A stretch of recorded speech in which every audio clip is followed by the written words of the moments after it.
Hi, I'm Craig Young. I'm a researcher with Tripwire VERT, and I'm presenting today Android WebLogin Google Skeleton Key. So a little bit about myself. As I said, I'm a researcher with Tripwire's Vulnerability and Exposures Research Team, which means that I look for bugs, fix bugs, write vuln checks for them. So like a lot of you, I like to break things. I also like to make things. And one thing that I am definitely not is an Android developer, so please, if you look at the source code on the DEFCON CD, go easy on me. So the goal of this talk is raising awareness. I want to raise awareness about the fact that the Android ecosystem has made some compromises of people's security and their privacy in order to give a good user experience. So in order to reduce friction from using Google services, they've introduced these things called WebLogin tokens. These WebLogin tokens allow you to bypass password prompts so that you don't have to be entering your password on your mobile phone or your tablet or wherever else. I've found that security tools that are out there for endpoint protection, they don't recognize this type of threat. They don't do anything to protect against it. And in the end, it only takes one token to fully compromise a Google Apps domain. One token from the right user. So what is WebLogin? As I said, it's an Android token type. You see on the screen here, this is an example scheme for what a WebLogin token request would look like. What you get back from this is a URL.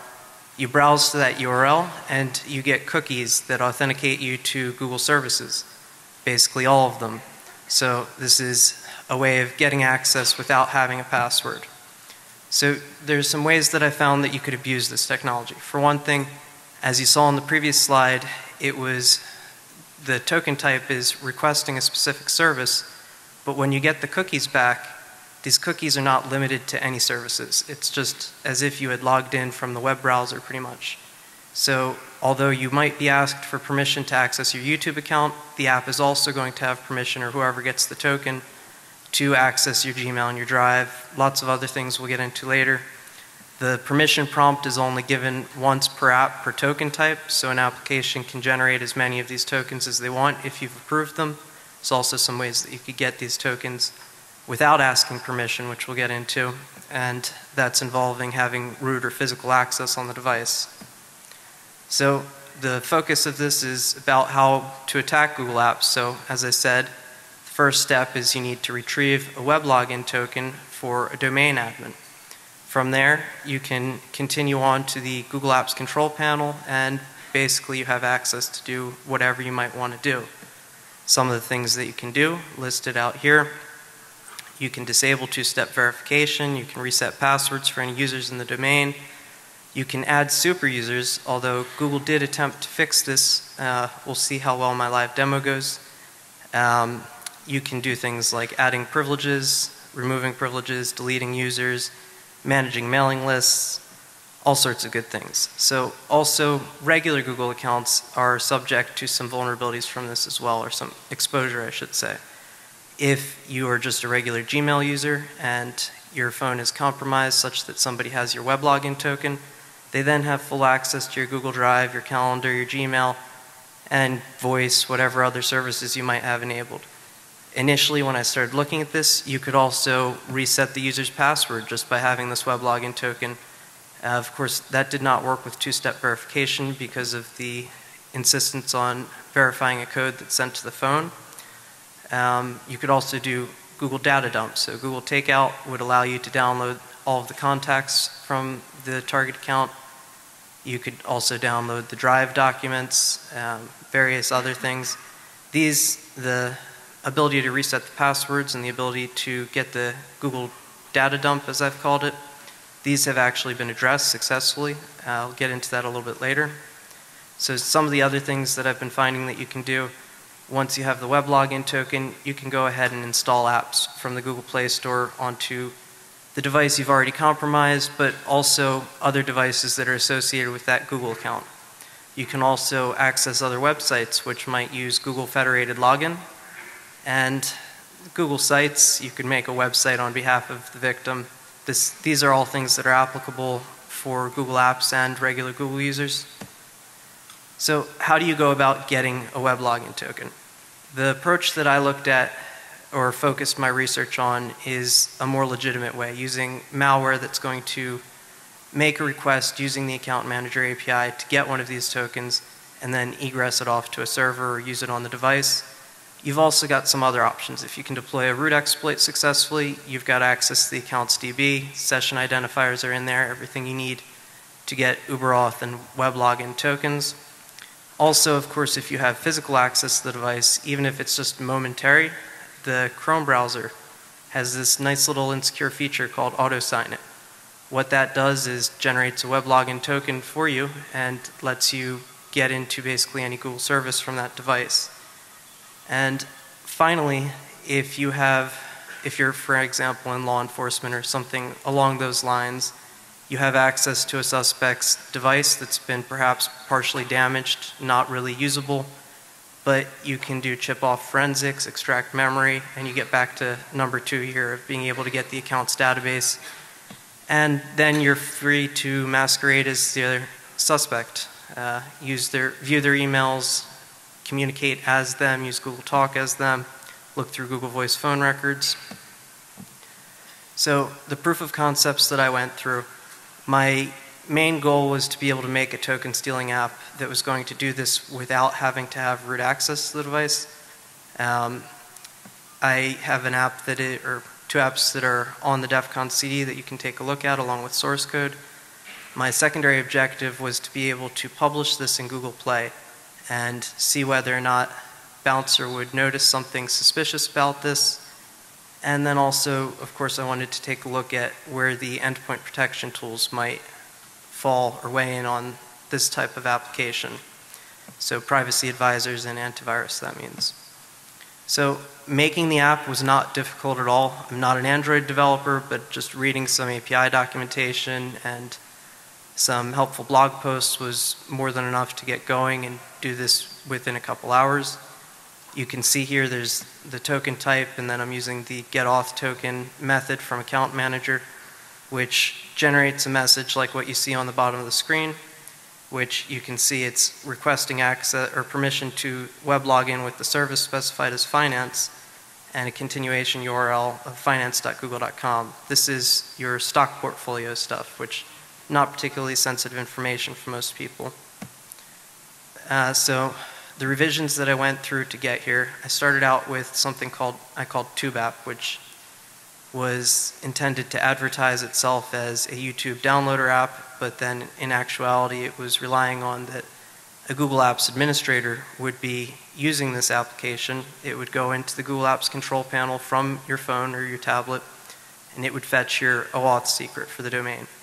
It did not do any kind of egressing with this. I just had it display it on the screen. Didn't post this to Play or anything, but then my next step was to make the stock viewer application. So with this, I did post it onto Google Play. I gave it a very vague description saying that it's a testing application that shouldn't be installed, priced it at $150 to avoid inadvertent or curious downloaders. And for this first revision of stock view, I made it so that all it would do is ask you for permission to access your WebLogin token. If it's granted, it's going to request 2 tokens. One of them is going to be used to launch the browser and show you your stock view feed, and the other one is silently posted to my web server. So the next release that I did of this, I added SSL support because really I didn't like having my tokens go over in plain text, but I also updated the description in Google Play to make it much more blatant that this app is doing bad things. And in response to some things that I saw with Bouncer, or lack of some things that I saw with Bouncer, I also added some code so that no matter what, when you run the application, it's going to enumerate your accounts list through the Account Manager API. This requires no permission request except for in the application manifest, and that would get immediately uploaded. Then you would be prompted for permission for the WebLogin token. If accepted, that would get egressed over SSL. So here's what you see when you're installing the application. It's requiring the find accounts on the device to enumerate accounts and use accounts on the device so that you can use the get auth token method from account manager. And of course, full network access for being able to egress off the device. And once again, you see the permission prompt that you get the first time you run it. If you allow access, you will never see that message again. So I published it in Google Play. They did not flag anything on submission. I didn't receive anything in my server logs indicating that Google Bouncer had actually executed the application in such a way that it would make my request. It brings up some questions, namely whether Google Bouncer is really running all of the apps that are being submitted, or if they're running in some kind of limited environment that does not actually have support for Google accounts, such that these account manager requests would just be skipped over and not recognized as potentially malicious. In my opinion, it should strike some red flags that my application is just requesting a token and immediately sending it up to a web server, but did not raise any flags with Google. This is what it looked like in the Play Store. I don't know how well you're able to read this, so I'm going to read it for you. This application provides quick access to your Google stock portfolio while completely compromising your privacy.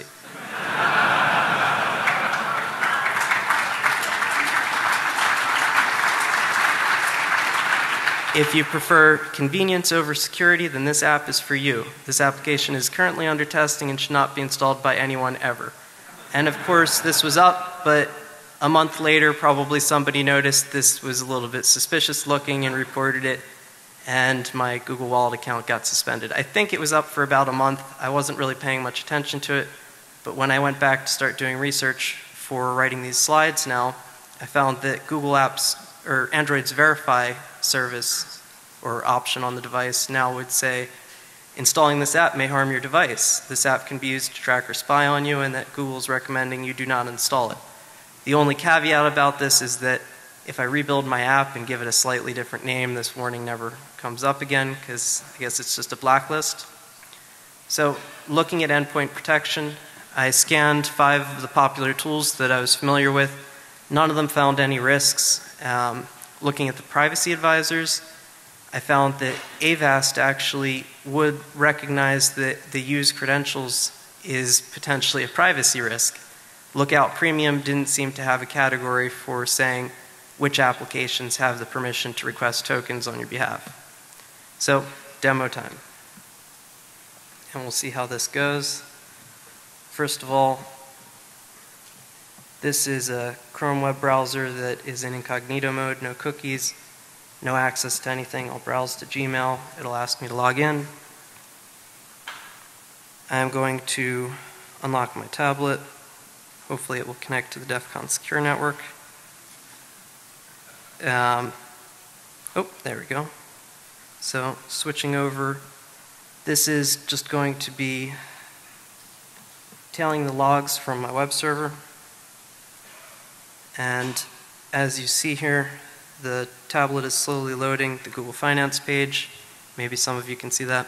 But more importantly, what we have here, this first request shows the accounts that were connected or configured on the tablet. And then the second one in this URL parameter, this is the URL that was returned as the token. This does have an expiration on it. If you don't use it quickly enough, it will not work. But I'll go ahead and load that. And now you can see we are authenticated as stupidadmin at mindsculptors.net.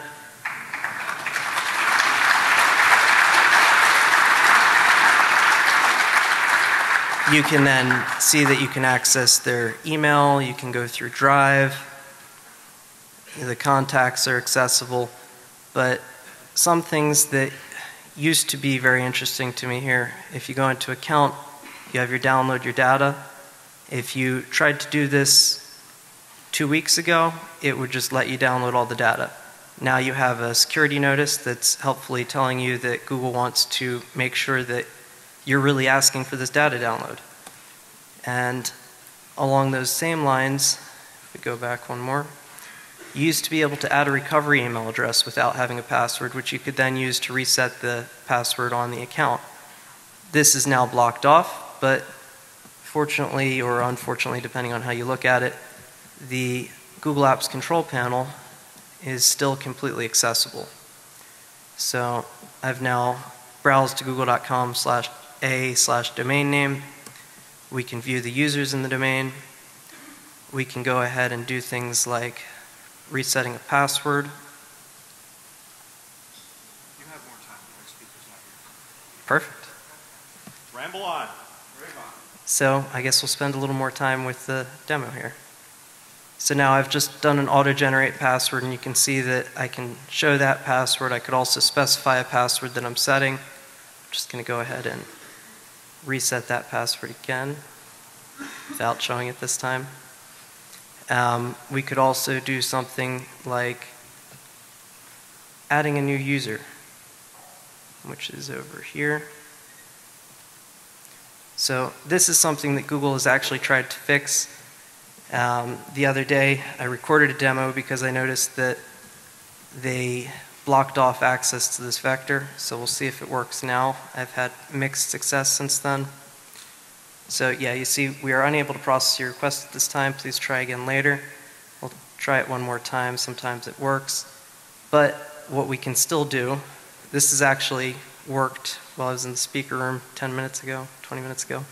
But what we can still do is, say, take this user and add to it admin permissions, super admin. Lets us do that. We can then reset the password for this user. I'm just going to use an auto-generated password.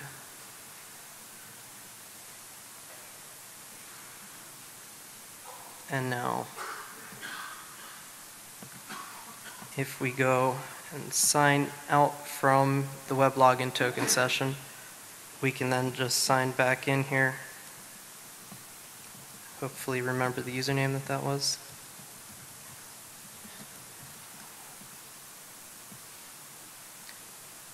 Okay, so now we have admin console that is actually done through a password being manually entered. So in this context, you no longer have the stipulations that you're going to get that error that we had before when trying to create an account. So I can now add a user to the account.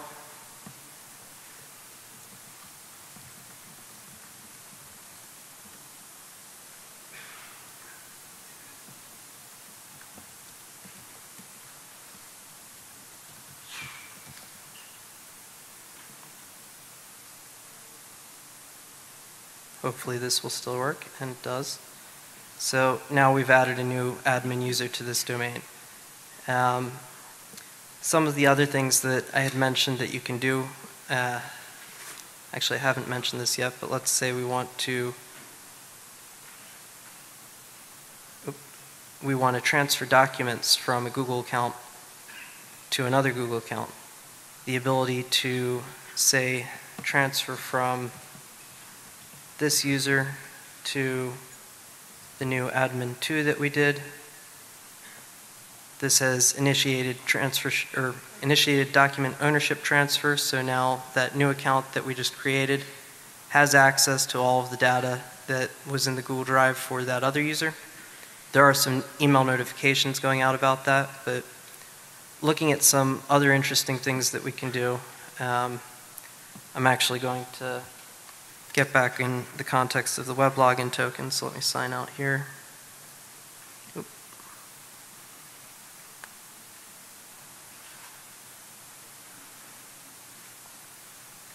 Let me see if we got a new token now.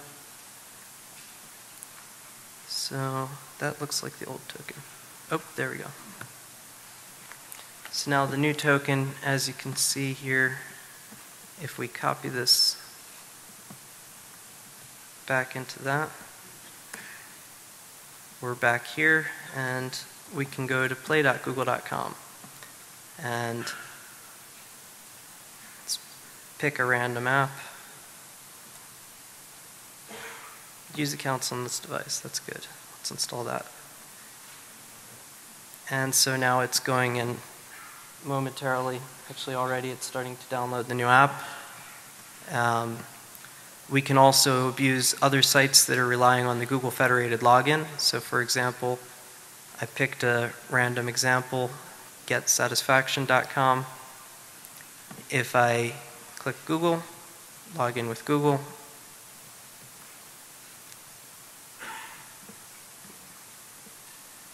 It's now logged in, showing Craig Young. If there was anything useful on here, somebody could do something with that. And since we have a few extra minutes, I'm thinking if there's anything else I want to show in here. Calendar is accessible. You could create appointments. Oh, here's an interesting one. You can go to history.google.com and see, it says only you can see your history, but it's a little less than accurate. So I think let's jump back over to the slides. So how do you avoid being a victim? First of all, I used to do this. Ever since using Android with my Google Apps domain, I always was an admin user on the device.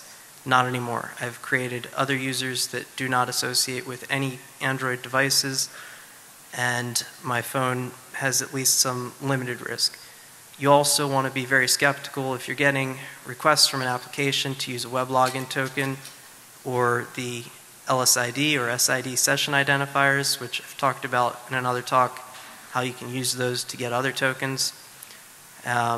You want to stick with trusted app stores and vendors. I know that's a loaded thing, but I think still sticking with Play, for example, even that I was able to get malware in there pretty easily, it's better than some random Chinese app store. And although I found that antivirus didn't detect this threat, I do have faith that since it is signature based, it's most likely going to be able to pick up things like root exploits that are known about. So that's a little bit more protection there. If you've been pwned through this, you want to do some steps to recover. First of all, you want to invalidate all of the sign-in cookies. That's accessible through the Google Apps control panel as well as in the Gmail account settings, I believe. You want to reset passwords for basically everything on your domain, or if it's just your individual account, just your individual account. You want to go through Gmail and make sure that nobody's added mail forwarders or figured out how to add recovery email addresses, even though it seems now that Google has more or less protected against that. Of course, you want to look for new domain admins. That's something you don't want. And I found that Google Apps, the audit trail that it leaves is very effective. It tells you which actions were unauthorized, or it could let you know which actions were unauthorized because it's recording everything that's done at a pretty granular level. And it is reporting IP addresses, so as long as the token's not being abused from your device, from your IP address, you are potentially going to get some information on how to track down who attacked you. So in the process of doing this, there's some links up here in the slides that you can check out. The first one is a blog post that explains all about Account Manager. They were looking at it for other purposes, but you can also check out, I did a talk at B-Side San Francisco, and there's a Duo security blog post. If anybody has any questions, you can find me, get me a beer, and can talk shop, or I'll maybe be out in the hall for a few minutes. Thank you.